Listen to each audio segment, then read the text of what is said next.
अस्सलाम वालेकुम वरहमतुल्लाहि वबरकातुहू। मुखालिफत से संवरती है शख्सियत और भी मेरी, मुखालिफतों से संवरती है शख्सियत और भी मेरी। मैं अपने दुश्मनों का बड़ा एहतराम करता हूँ। सबसे पहले तो मैं औरंगाबाद की पुलिस का, खास तौर से सिटी चौक की पुलिस का तहे दिल से शुक्रिया अदा करता हूँ। नहीं, मैं सही मानों में कह रहा हूँ कि देखिए 14 दिन हम लोग पेंडॉल के अंदर बैठे रहे, मंडप के अंदर बैठे रहे, और पुलिस वाले बाहर इस बात का ख्याल रख रहे कि कोई गलत हरकत ना हो जाए, हम जो पुरअमन तरीके से ये आंदोलन कर रहे हैं उसे कोई ख़राब करने की कोशिश ना करे। इसीलिए मैं तहे दिल से तमाम पुलिस डिपार्टमेंट का शुक्रिया अदा करता हूँ। उन लोगों का मैं तहे दिल से शुक्रिया अदा करता हूँ जिन लोगों ने इस शहर के लिए अपनी मोहब्बत दिखाई, अपनी पहचान को जिंदा रखने के लिए, अपने वजूद को जिंदा रखने के लिए 14 दिनों तक दिन और रात यहां पर आते रहे, हमें ताकत देते रहे। जो नहीं आ सके वो घरों में दुआएं करते रहे, और आज भी कितने सारे लोग इस बात के लिए दुआ कर रहे हैं कि हम सब मिलकर जो कोशिश कर रहे हैं, अल्लाह हमें उस कोशिश के अंदर कामयाब करे। इन 14 दिनों के अंदर मुझे एक बात समझ में आई कि मेरे शहर के लोग इस शहर के नाम से कितनी मोहब्बत करते हैं। मैं जितनी देर यहां पर बैठा हुआ था, मेरे सामने 82 साल के एक बुजुर्ग शख्स जब नारे लगाए जा रहे थे तो उनका जोश देखकर मैं ये सोच रहा था कि किस यकीन, किस उम्मीद के साथ वो यहां पर आकर बैठे हैं। एक ऐसी यकीन, एक ऐसा यकीन, एक ऐसी उम्मीद के साथ आकर बैठे हैं, जिस जोश के साथ वो नारे लगा रहे थे। मैं उन्हें देखकर बस यही दुआ कर रहा था कि अल्लाह मुझे ताकत दे कि मैं इन बुजुर्ग शख्स के चेहरों के ऊपर खुशी लेकर आ सकूं। 82 साल की उम्र में अगर उनसे ये कहा जाएगा कि अब तुम्हें ये नाम नहीं, दूसरे नाम से 82 साल इंसान एक नाम के साथ जिंदा रहा है, जिया है, और अचानक तुम कहेंगे कि वो नाम अब नहीं रहेगा, तुम बोल नहीं सकते हैं। मैं सबसे पहले कुछ बातें एक बार फिर से दोहराना चाहता हूं, वाज़ेह करना चाहता हूं, और ये बात वो तमाम लोग जो सोशल मीडिया के ऊपर 24 घंटे इम्तियाज जलील के नाम के ऊपर मंत्र पढ़े जा रहे हैं, उनको बताना चाह रहा हूं कि मेरा मजहब नहीं इजाजत देता है कि मैं बेवजह किसी की मुखालिफत करूं।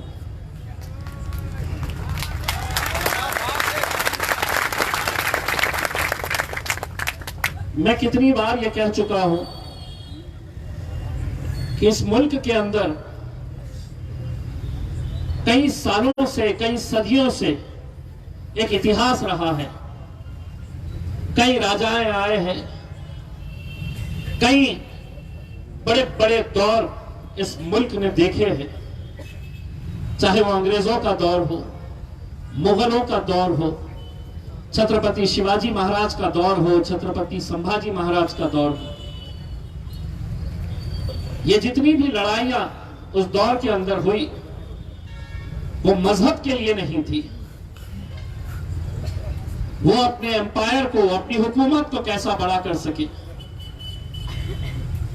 क्या ये सच्चाई नहीं है कि छत्रपति शिवाजी महाराज की फौज के अंदर जितने भी अहम ओहदेदार थे, उनके बॉडीगार्ड्स थे, वो मुसलमान थे। जब उस महान शख्स छत्रपति शिवाजी महाराज ने हिंदू मुस्लिम नहीं किया, तो आज उन्हें मानने वाले लोग क्यों हर बात के ऊपर हिंदू मुसलमान करने लग जाते हैं? हमने अगर नाइंसाफी के खिलाफ लड़ना अगर सीखा है, तो ऐसे ही लोगों से सीखा है कि खड़े रहो, तुम्हारी मुखालिफत होगी, तुम्हारा विरोध किया जाएगा, तुम्हें दबाने की कोशिश की जाएगी।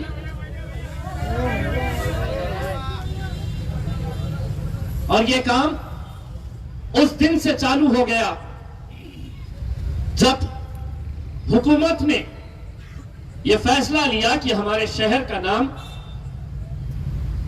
अब औरंगाबाद नहीं, एक नए नाम को उन्होंने हमें दे दिया और कहा कि नहीं, इसे तुम्हें कबूल करना पड़ेगा। उस वक्त भी मैंने एक बात कही थी कि मुल्क के अंदर जमहूरियत है और जमहूरियत के अंदर हुक्मशाही नहीं चल सकती है। जमहूरियत के अंदर अगर किसी की आवाज सुनी जाती है तो इन लोगों की आवाज सुनी जाती है, लोगों की आवाज सुनी जाती है। लेकिन अब इस मुल्क के अंदर पिछले कुछ सालों से हमें यह देखने को मिल रहा है कि हमने बोल दिए तो अब तुमको कबूल करना है, तुम इसका विरोध कैसा कर सकते हैं? मुझसे जब पूछा गया मुंबई के अंदर जिस दिन नाम हुआ, तो कहा कि 35 साल 48 साल पहले बाल ठाकरे ने ख्वाहिश की थी कि नहीं, इस शहर का नाम, तो आप उसका क्यों विरोध कर रहे हैं? मैंने कहा वो शख्स ने कभी एक सादा कॉरपोरेशन का इलेक्शन नहीं लड़ा था। अगर उसके जज्बात मायने रखते हैं तो जिन लाखों लोगों ने मुझे दिल्ली तक पहुंचाया है, क्या मेरे जज्बात मायने नहीं रखते हैं? क्या मेरी आवाम के, क्या इन लोगों के जज्बात मायने नहीं रखते हैं?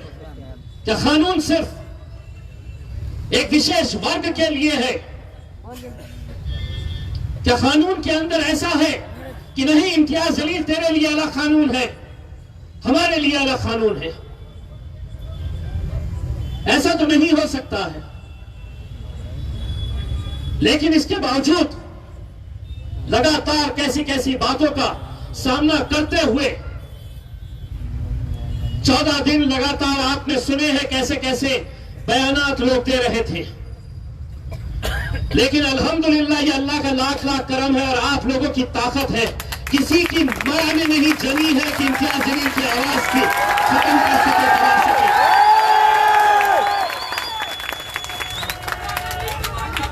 हम तुम्हारे साथ हैं, हम तुम्हारे साथ हैं, हम तुम्हारे साथ हैं। विधान परिषद की डिप्टी स्पीकर नीलम गोरे ने जब ये कहा कि ये गुंडे हैं, ये जो जमा हो रहे हैं, इनके ऊपर एमपीडीए का कानून लगाया जाना चाहिए, मैंने उदाहरण के साथ दिया, पूरे सबूत के साथ दिया कि कैसा ये लोग सत्ता हासिल करने के लिए सड़कों के ऊपर दंगे करते हैं।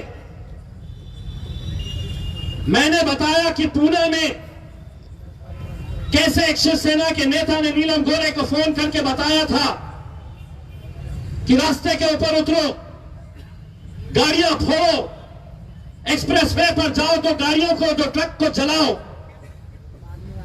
मन घड़त कह दिया था।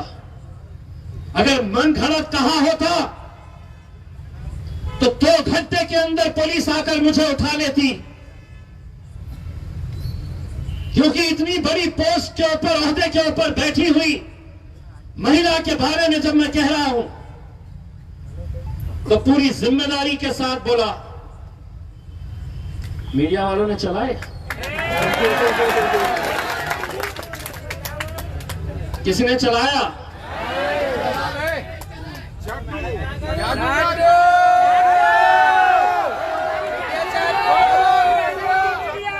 क्यों नहीं? क्यों नहीं? क्योंकि आज हक के साथ, सच्चाई के साथ कोई नहीं है, हुकूमत उनके साथ, पुलिस उनकी, प्रशासन उनका, मीडिया उनका। लेकिन उसके बावजूद भी जितने लोगों ने जब जब भी हमारे इस आंदोलन के बारे में बोला, दिन में बोला, रात में सूद समेत वापस लेकर गया, फिर रात में सोचते बैठा कि गलत आदमी से पंगा ले रहा है। ये एहसास हुआ उन्हें।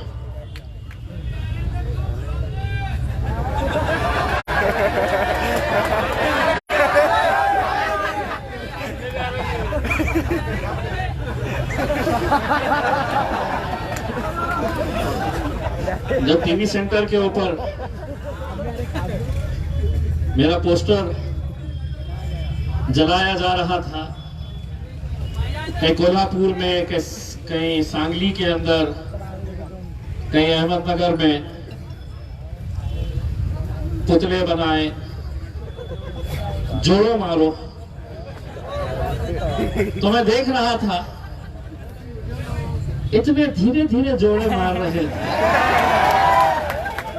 इतने हल्के तरीके से जोड़े मार रहे थे। कहीं ना कहीं मारते हुए एहसास हो रहा था कि नहीं यार, बंदा बोलता सही है, बोलता सही है। कैसे कैसे यहाँ के नेताओं ने कहा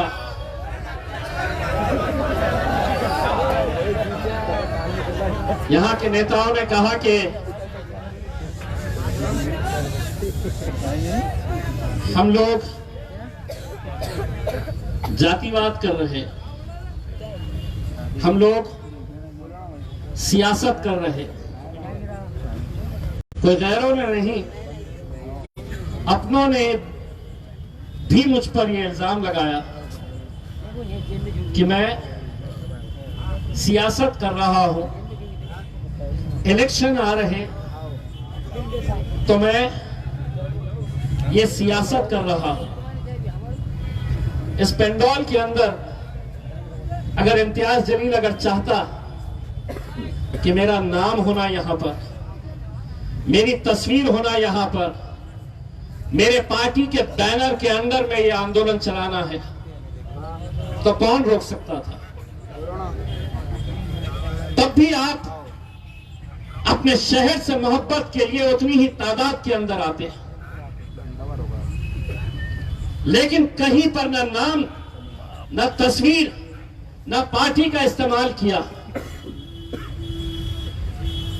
मैं चाहता तो कर सकता था, बार बार मैंने लोगों से हाथ जोड़कर गुजारिश की, हाथ जोड़कर उनसे यह कहा कि हमारे इख्तिलाफ होंगे, हमारे सियासी मतभेद होंगे, लेकिन तुम आओ, इम्तियाज जलील तुम्हारे पीछे खड़े रहने के लिए तैयार है, लेकिन इस मुद्दे के ऊपर हम एक हो जाओ। और आज भी मैं अल्लाह को हाजिर नाजिर जानकर ये आपके सामने ये ऐलान करता हूं कि अगर मुझसे ये कहा जाए कि तुझे औरंगाबाद चाहिए या खासदार की चाहिए, तो इम्तियाज जलील औरंगाबाद लेगा, खासदार की।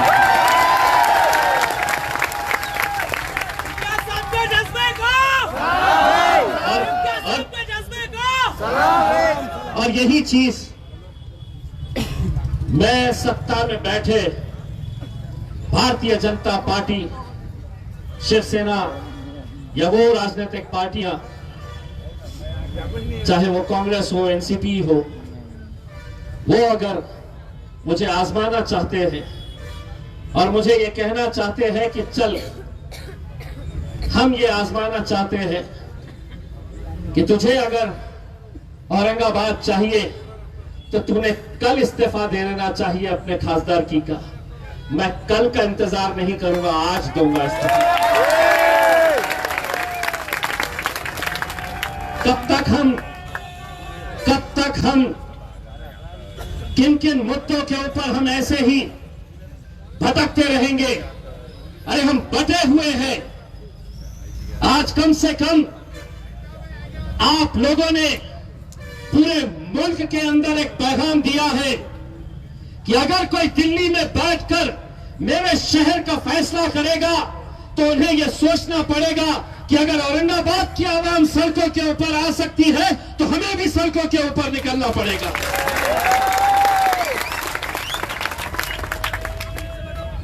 सिटी चौक के पीआई साहब,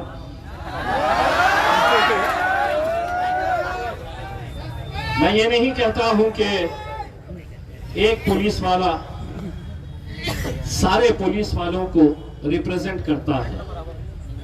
हर एक की अपनी जहनियत है, हर एक की अपनी सोच है, लेकिन उन्होंने गाली देते देते मेरे बारे में यह भी कहा कि मैं जातिवाद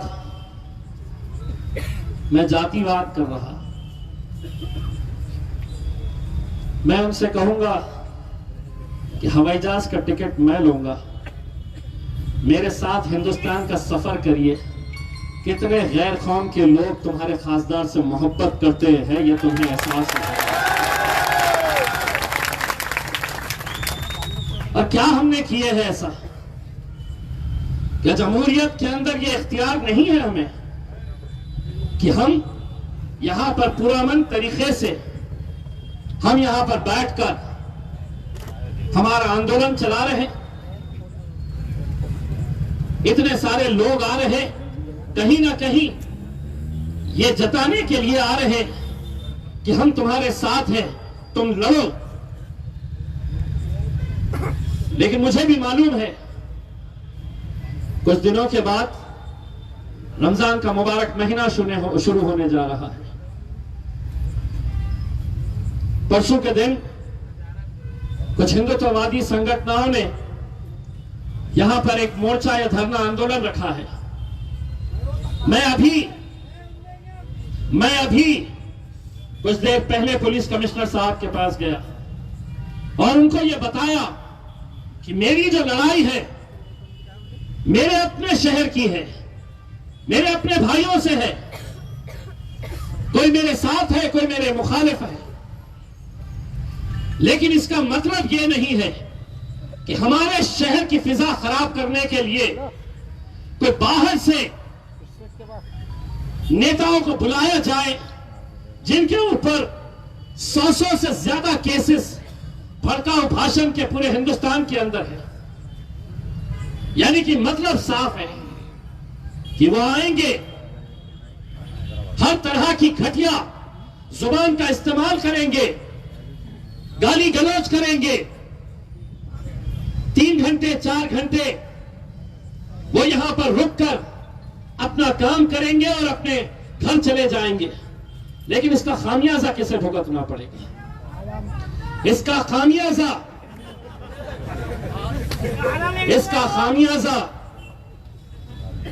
इस शहर को, इस जिले को,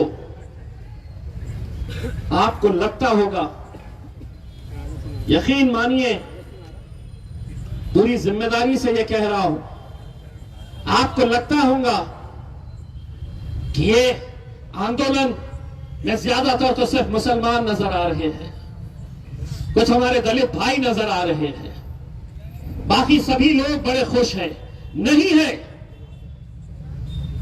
लेकिन मजबूरी है कि हम कैसे आए, कैसे एक एमआईएम के खासदार के पीछे उसके पेंडोल के अंदर हम कैसा बैठे। मजबूरी है उनकी, मैं समझ सकता हूं उनकी मजबूरी। वो लोग भी नहीं चाहते हैं, इसीलिए मैंने सरकार से कहा, अगर तुम्हें नाम बदलना है तो 35 साल पहले कोई नेता आएगा और हां, आपको लगता है ये लोग बड़ा इज्जत करते हैं, मोहब्बत करते हैं, इनकी बड़ी आस्था है छत्रपति संभाजी महाराज के लिए। अगर ये करते तो 2014 से 2019 तक किसकी हुकूमत थी जब इम्तियाज जलील आमदार था? यही भारतीय जनता पार्टी, यही शिवसेना वाले 5 साल पहले ही कैबिनेट मीटिंग के अंदर यह फैसला लेना था कि हमारे बाप ने यह ख्वाहिश जाहिर की थी, इसीलिए हम इस शहर का नाम अपने पहले कैबिनेट के अंदर ले रहे हैं। 5 साल चले गए, कोई जिक्र नहीं, किसी ने कोई नहीं कहा, कोई डिसीजन नहीं लिया गया।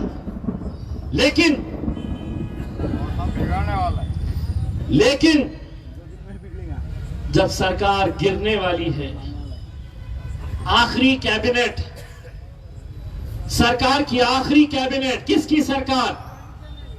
तो उद्धव ठाकरे की सरकार, शरद पवार की सरकार, कांग्रेस की सरकार, ये तीनों आखिरी कैबिनेट मीटिंग के अंदर कांग्रेस के एमएलए, मिनिस्टर्स, एनसीपी के मिनिस्टर्स और शिवसेना के मिनिस्टर्स आखिरी कैबिनेट मीटिंग के अंदर बैठते हैं और ये ठराव पास किया जाता है कि हम औरंगाबाद का नाम बदल रहे हैं। अचानक जाते जाते बड़ी मोहब्बत छूट पड़ी थी, बड़े याद आ गए थे। 5 साल हुकूमत थी तो भूल गए थे। जब खबर में पैर लटके हुए थे, अर्थी उठने वाली थी, तो कहा कि नहीं चाहिए, कोई और आ जाएगा, उससे पहले अपन ये कर लो और सटक लो। उन्होंने एक नाम लिया, फिर नई हुकूमत आई, देवेंद्र फडणवीस साहब की, बीजेपी की, एकनाथ शिंदे साहब की। उन्होंने कहा कि अगर मैंने सिर्फ संभाजीनगर रखा तो इसका क्रेडिट उद्धव को जाएगा, तो मैं इसके अंदर कुछ तो भी उंगली करता हूं, मैं इसमें कुछ तो भी कम ज्यादा करता हूं। तो उन्होंने कहा कि नहीं, सिर्फ संभाजीनगर नहीं, छत्रपति संभाजीनगर।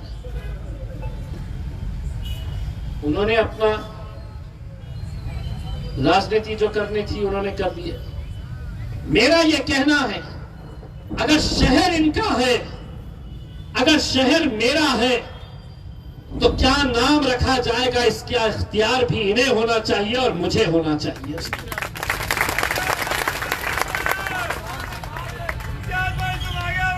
हम तुम्हारे साथ हैं। मेरे भाइयों, लोकसभा का अधिवेशन शुरू हो चुका है। पूरा 1 हफ्ता पार्लियामेंट को उन्होंने चलने नहीं दिए कि राहुल गांधी ने कुछ बोल दिया है, राहुल गांधी ने माफी मांगना तो ही सदन चलने देंगे। तो 1 हफ्ता हम इंतजार में रहे कि कब हमें मौका मिलता है और कब हम ये मुद्दा वहां पर उठाए, लेकिन 1 हफ्ता चलने नहीं दिया गया है। अब मंडे से उम्मीद की जा रही है कि पार्लियामेंट का सेशन दोबारा शुरू होगा। आप लोगों से ये इल्तिजा है कि दुआ करिएगा कि अल्लाह मेरी जबान में इतनी ताकत दे कि मैं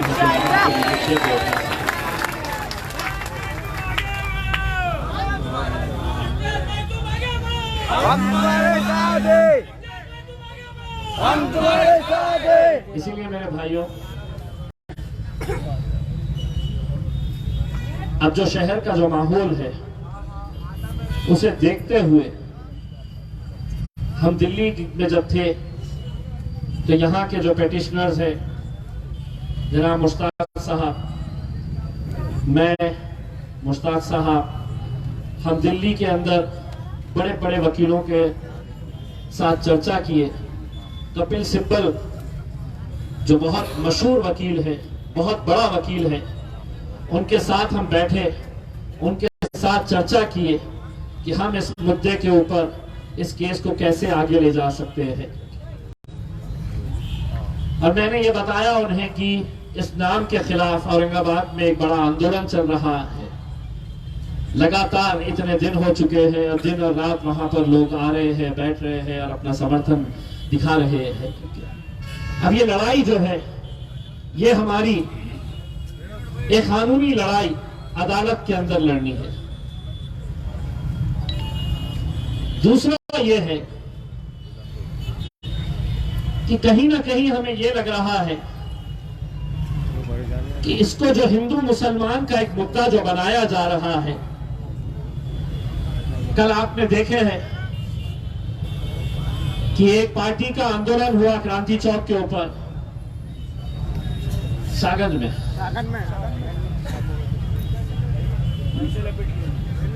उनका आंदोलन था, महफिल उनकी सजी हुई थी, चर्चा सिर्फ इम्तियाज जलील का कर रहे थे।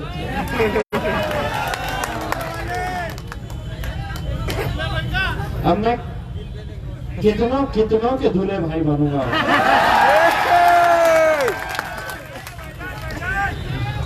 अब मैं क्या करूं, एक अनार 100 बीमार।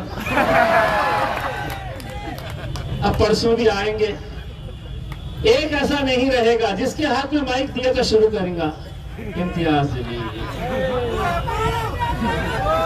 इसीलिए मैंने अपनी तकरीर की जो शुरुआत की थी, एक बार फिर से दोहराता हूं कि मुखालिफत से संवरती है शख्सियत और भी मेरे दुश्मनों का बड़ा एहतराम करता हूं।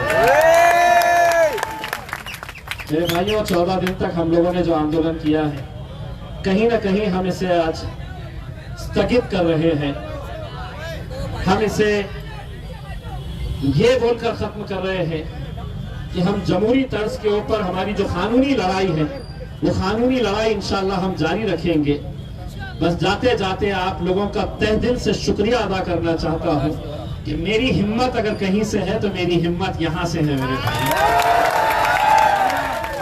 और मुझे पूरा यकीन है कि आप लोग अपनी दुआओं से, अपनी ताकत के साथ हमें ये ताकत देते रहेंगे और इस मिशन को इंशाअल्लाह हम कामयाबी की तरफ लेकर जाएंगे। बहुत बहुत शुक्रिया।